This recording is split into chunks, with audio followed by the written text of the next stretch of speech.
Hello everyone. I hope everyone is good and safe. We are discussing first chapter in civics and this is the last part and I hope everyone is ready. नहीं भी हैं फिर भी शुरू तो करना है. Music.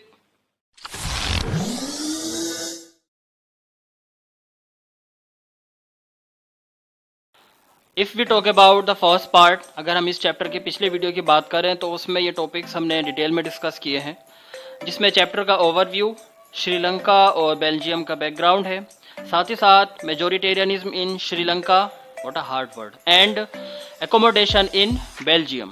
So if you have missed that video, अगर आपने वो वीडियो मिस की है तो वो वैसे तो आपकी प्रॉब्लम है, फिर भी लिंक डिस्क्रिप्शन में है, आप देख सकते हैं. So now let's move on to our next topic. हमारा नेक्स्ट टॉपिक है why power sharing is desirable. Power sharing क्यों ज़रूरी है?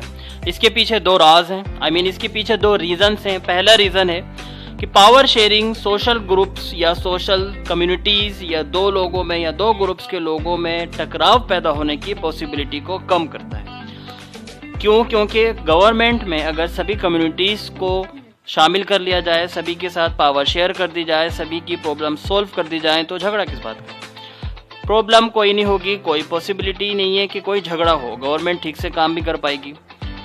मान लीजिए कि कोई चीज़ आपके घर में आई, वो आपको नहीं दी गई, आपके भाई को दे दी गई या किसी दूसरे को दे दी गई.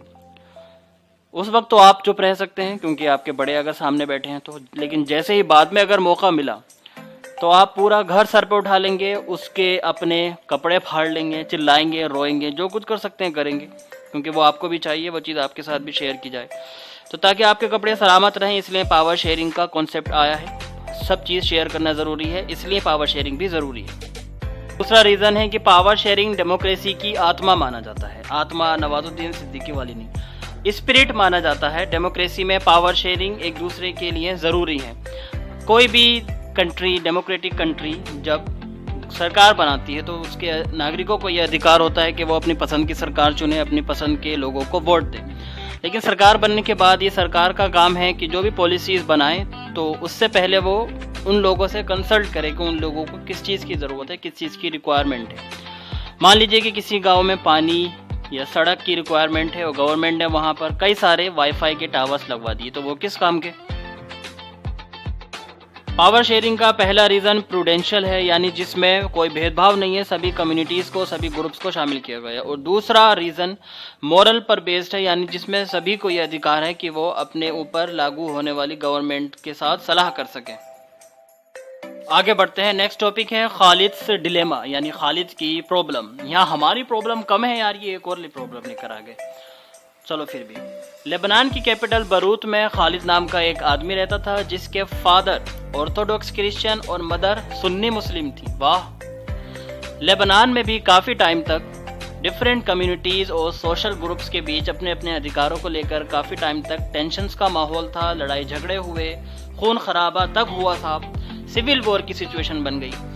लेकिन किसी तरह जब इस सिविल वॉर ख़त्म हुआ तो वहाँ के लीडर्स ने ये डिसाइड किया कि अब गवर्नमेंट बना लो कायदे की समझदारी से, जिसमें सभी कम्युनिटीज़ के लोगों को शामिल कर लिया जाए, सभी कम्युनिटी के लोग उसमें अपने अपने साथ पावर शेयर करें.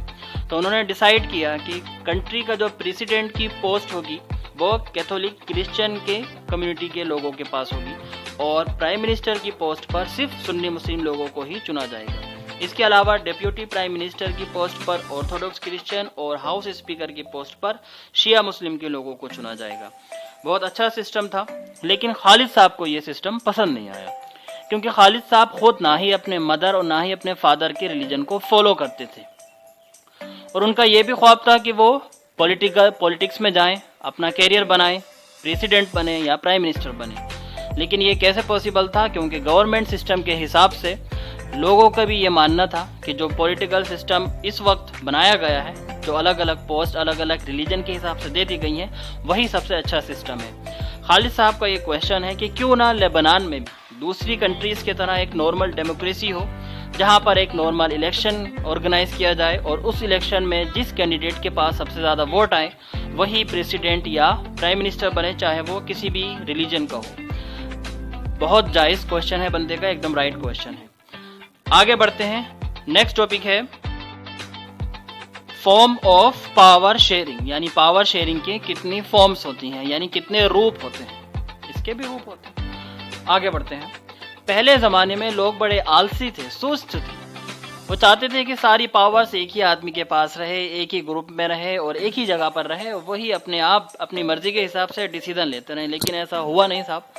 डेमोक्रेसी आई, उन लोगों को जागना पड़ा, उठना पड़ा, एक्टिव होना पड़ा, और डेमोक्रेसी ने सभी कम्युनिटीज़ को शामिल किया। उसने कहा कि जितने भी सिटीजन्स, कम्युनिटीज़, लैंग्वेज ग्रुप्स आपकी कंट्री में हैं, उन सब का अधिकार है कि उन सबको पावर में शामिल किया जाए, उनके साथ पावर शेयर की जाए। और डेमोक्रेसी का बड़ा अच्छा नियम है कि सभी पॉलिटिकल पावर्स लोगों से आती हैं, जनता से आती हैं। यानी कि प्राइम मिनिस्टर के पास जितनी भी पावर्स हैं, सुपर पावर नहीं, जितनी भी वैसी पावर्स हैं, पॉलिटिकल पावर्स हैं, वो सिर्फ जनता से आई हैं, क्योंकि जनता ने ही प्राइम मिनिस्टर चुना है। तो कहने का मतलब ये है कि जनता के पास इतनी पावर है कि वो प्राइम मिनिस्टर को भी उसकी पोस्ट से चाहे तो हटा सकती है। मतलब मैं भी जनता हूँ यार, वाह। आगे बढ़ते हैं। पावर शेयरिंग की पहली फॉर्म होती है horizontal distribution of power sharing. Horizontal यानी एक ही लाइन में तीन अलग अलग ऑर्गन गवर्नमेंट के कौन कौन से होते हैं? लेजिस्लेचर, एग्जीक्यूटिव और जुडिशियरी। तो सारी पावर्स इनके बीच शेयर की जाती हैं और ये अपनी पावर का इस्तेमाल करते हुए अपने अपने काम करते हैं।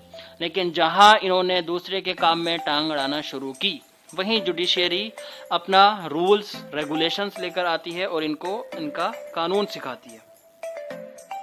इसका मतलब हुआ कि कोई भी ऑर्गन अपनी मर्जी के हिसाब से, अपनी ताकत के हिसाब से पावर इस्तेमाल नहीं कर सकता।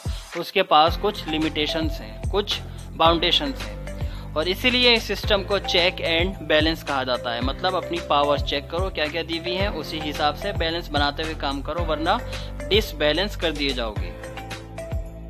पावर शेयरिंग के दूसरे फॉर्म पर बात करें तो इसमें गवर्नमेंट के अलग अलग लेवल होते हैं और हर लेवल पर अलग अलग पावर होती है। किसी भी कंट्री की सबसे बड़ी गवर्नमेंट सेंट्रल गवर्नमेंट या फिर फेडरल गवर्नमेंट होती है, जिसके पास पूरी कंट्री को कंट्रोल करने की पावर होती है। उसके अलावा रीजनल पावर्स, रीजनल गवर्नमेंट होती है, जैसे कि हमारे यहाँ स्टेट गवर्नमेंट होती है, उनके पास भी अपने अपने स्टेट को कंट्रोल करने की पावर्स होती है।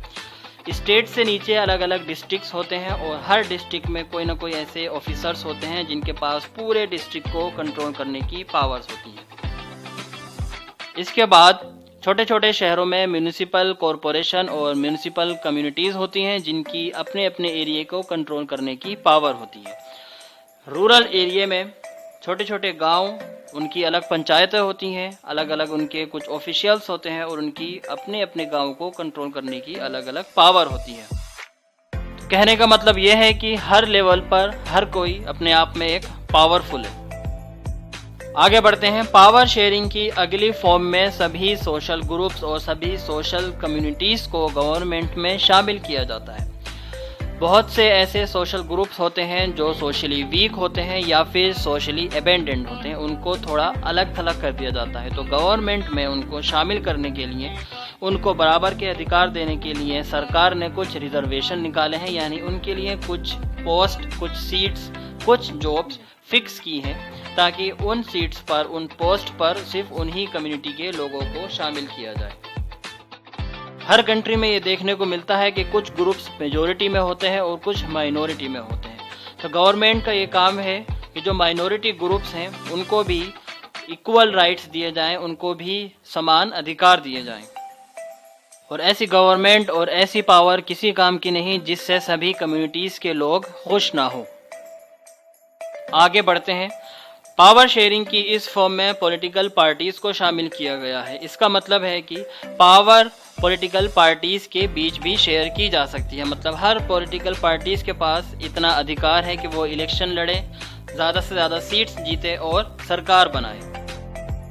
इन पार्टीज के अलावा सोशल इंटरेस्ट ग्रुप यानी कि बिजनेसमैन, वर्कर्स, फार्मर्स, ये लोग भी वो हैं जिनके पास गवर्नमेंट को बनाने की और गिराने की पावर है। गवर्नमेंट जब भी कोई पॉलिसीज बनाती है तो इन लोगों की रिक्वायरमेंट को ज़रूर ध्यान में रखा जाता है। तो इस तरह हमने पावर शेयरिंग की 4 फॉर्म्स के बारे में डिस्कस किया और अलग अलग उसके लेवल्स, अलग अलग रूप जानने की कोशिश की। I hope everyone has understood all forms of power sharing. So इस तरह this was the first chapter and it has been completed now. So if you have any doubt, any question, you can comment us, you can ask us. And if you like the video, please share with your friends and subscribe the channel. See you in the next video with a new chapter. Till then, take care and do whatever you want to do.